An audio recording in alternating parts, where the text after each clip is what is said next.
Well, as Hurricane Matthew makes a beeline for Jamaica, residents in Acklins are busy preparing for the storm. While some residents flew into the island to protect their property, at least one resident was flying out before the storm's expected impact. Our Vaughn Aubrey and Quincy Jones remain on the island tonight. The team has this report. Acklins Islanders aboard Bahamas Air's flight to Spring Point looked out of their windows at the chain of islands and turquoise sea.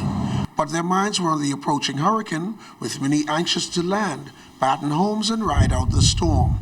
Deputy Chief Counselor Anita Colley-Pratt had water in our Masons Bay home during Hurricane Joaquin and had to be rescued. Some of us were trapped in our homes.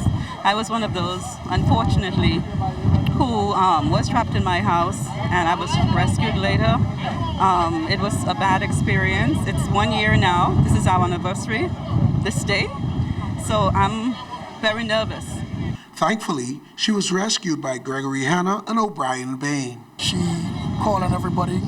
The water was so high, and when I get to our house, it was like we had like 3 feet of water, and she was on a counter in our house, and I take her out and put her in the dump truck, and we had to take her to a shelter.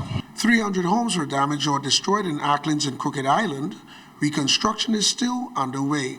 But these resilient people are determined, and Councillor Norma Cox is working with others to ensure its 600 residents are indeed ready. Especially the elderly, make sure they get the medication, and if we have to move right away, we're going to make sure that they have all their personal items. And personally, Administrator Chrisfield Johnson inspected 4 of the island's hurricane shelters, but found there to be a problem with one. Yes. Which was that? The Snow Corner hurricane shelter. We closely examined that, and we realized that because of its close location to the waterfront, and given the strength of the hurricane, we thought we should relocate to Spring Point Hurricane Shelter. And who does that affect? Residents where? It affects all of the residents from Hard Hill, Masons Bay, Snow Corner, and Delectable Bay and Pompey Bay.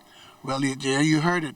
The Administrator Chrisfield Johnson said there's no longer a hurricane shelter in Snug Corner, but here in Spring Point.